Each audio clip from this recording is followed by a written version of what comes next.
just got off like a 30-minute phone conversation. Want to make sure this is all fine.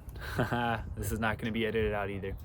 Anyways, I just got off like a 30-minute phone conversation. Was just in such a flow, such a flow. And when you're in a flow, you get on camera and talk more, because there's answers that are going to come from above while I'm in this state of flow that are going to help at least one person, right? Like I always say, when you are watching something like this that's personal development related, you are clearly searching for the answers to elevate your conscience. So when you're looking for answers to elevate your conscience, the universe is going to put the answer right in front of you. Maybe one of them is going to be right here. But I'm having this conversation, with one of my brothers, and he has a lot of self-doubt. He has a lot of self-doubt, which we all do in moments. We all experience self-doubt, because I experience self-doubt at this stage of my life as well. We all do, and we all will for the rest of our life, but it's going to come in moments. Now, the goal is to limit the amounts of self-doubt that you experience on a day-to-day basis, because self-doubt is directly correlated with fear. Bottom line, it's directly correlated with fear. And you know that if you are in this state of fear, then you're not going to be able to see straight or see the opportunities that are presented in front of you. Because when we're operating from a state of fear, we have tunnel vision, and there could be something in our peripheral vision that's a little bit more uncomfortable. But because we're in a state of fear, we're going to always be in that tunnel vision state, and we're not going to take the opportunities that are being presented to us. So the goal is to always eliminate self-doubt. Now, I asked him, I said, it seemed like a lot of the self-doubt was attached to material things, even though the claim was the material things don't really matter to me. It seems like the reason that there was self-doubt was because he didn't have the material things yet.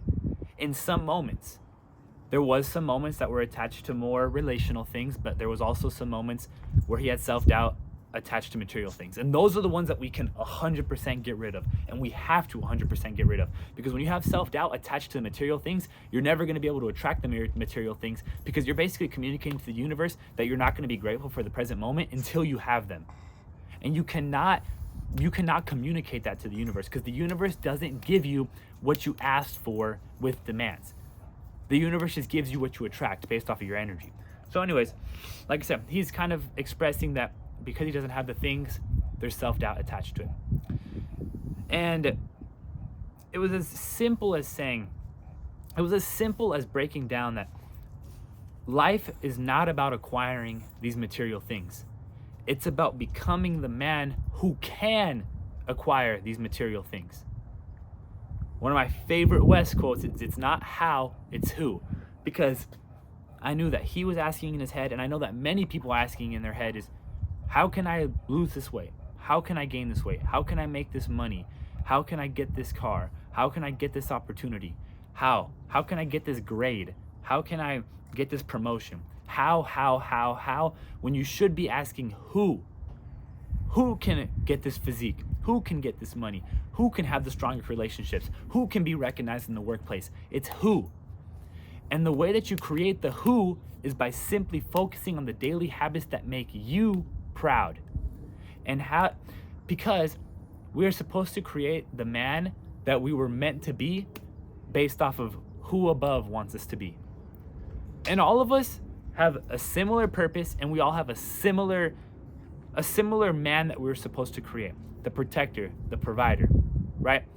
And to be that protector and provider, you do the things that make you proud and that you're conscious. And the things that are going to make you proud are the things that your conscious is telling you to do right now. Your conscious may be telling you that you need to wake up earlier.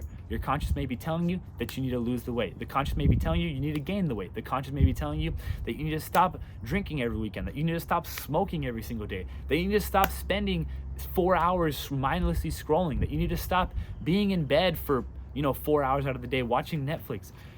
All of our consciences are telling us to do different things based on the level that we are currently at in our life. And there should be no judgment. There is no judgment attached to what your conscience is telling you to do, because your conscience could simply be telling you to stop waking up at sporadic times, sometimes at 10, sometimes at 12, sometimes at 8, and just telling you to dial it down to 8 a.m. Right? I'm waking up here at 4:30 a.m. every single day, but yours can just be consistent with your wake up. It's going to start at 8, then it's going to go to 7, then it's going to go to 6, then it's going to go to 5, and then you're going to understand that the magic happens at 4 a.m. Your conscience could just be telling you, you don't work out at all right now, but it can be telling you, start to go 3 times a week. Then you're gonna love the gym. It's gonna be 4 times a week, 5 times a week. Now, man, I'm working out. I can get my diet more in line. There's always gonna be this level of progression, always. But you need to take the first step. And the reason that you're not taking the first step is because you have so much self-doubt attached to taking that first step. And if you are in the middle of those steps, if you are dialing in the habits, then where's the self-doubt coming from? It's coming from an imaginary projection or an imaginary evil that you think you should be at a position that you're not. But the law of gestation states that the level or the place that you are at right now is the exact place that you should be and that you need to be based on your journey. Always. And everyone says that. Everyone says that they believe that. Nobody lives it. Because if you have self-doubt attached to the present moment, that means that you don't truly believe the law that you are exactly where you're supposed to be. And like I said in the beginning, I even have those moments now, but those moments are so much less than they used to be. And the only reason that they're so much less than they used to be is because of what I'm telling you. I listen to my conscience. I've created a man that I'm so proud of. I've created a man with a level of confidence and trust and belief and respect and a worth that you can't just take from me.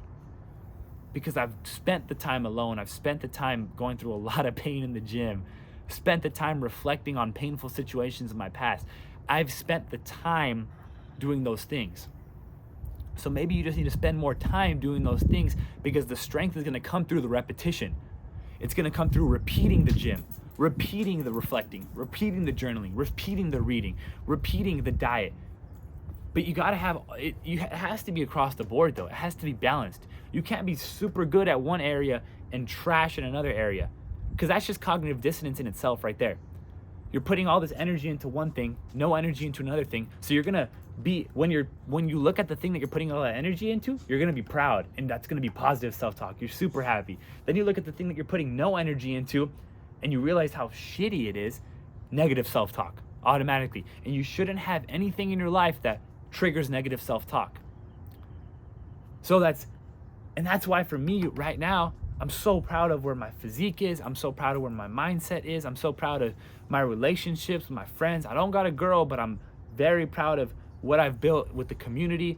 I'm proud of my diet. I'm proud of my workplace. It's just that's just a chill place right now, but still have a good time there. I have good relationships there.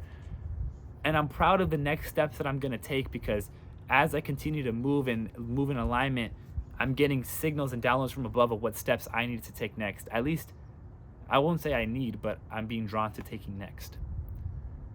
And that's just because I'm trying to be balanced, right? And all that took was me listening to my conscience, but also dropping the vices. Because when you listen to your conscience, but then you're still riddled by vices, the moment that you indulge in those vices, you're thrown out of alignment, and your conscience is not going to speak to you in that moment.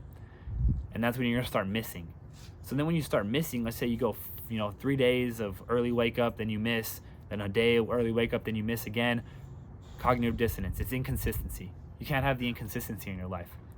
You cannot have, if you want consistent results, how are you going to have inconsistency with the daily habits that you can control? It just doesn't work like that. But consistency, strength through repetition, is what's going to break down that self-doubt. So it's going to improve your self-image of yourself, improve your self-worth.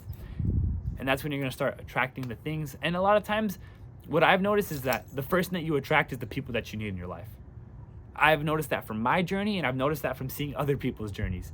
The first thing that often happens is that you attract the people that you need based on your journey into your life. And then a lot of times when you start to step into this new life, it's going to cost you your old life. Which means you're going to have to leave the vices behind, leave some people behind, leave habits behind, because you have to step into a new life. And you won't fully embrace that new life and the things that come with it until all of the old life is gone. All the things that need to be gone in that old life.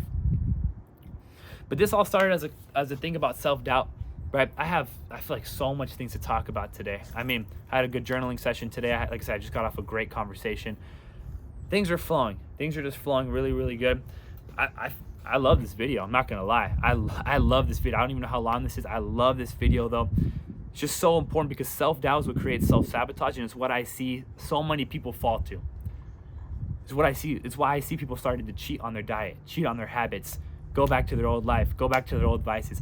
I see it because they have self-doubt attached to who they currently are. So then they self-sabotage, and when they self-sabotage, they go back to their old life. So you could be super close to self-sabotaging right now, but you haven't. And if you haven't self-sabotaged completely yet, double down on the positive habits, double down on the positive affirmations, double down on the journaling, double down on the things that make you proud, and begin to create and continue creating that man that you're proud of, that individual that you're proud of, right? Don't self-sabotage. I see people repost this stuff all the time. Self-sabotage, kills more dreams than failure does. Something like that, or imaginary evils kill more dreams than failure does. And I don't know if people are living that, but I love the post. So if you're posting that, you better be living it, right? And we're doing that intentionally ourselves, working hard every single day. I do it for you guys. I love you guys. I hope that this message was helpful. Actually, I don't hope. I know it was, because it came straight from above. It wasn't even from me. Love you guys. Let's get it.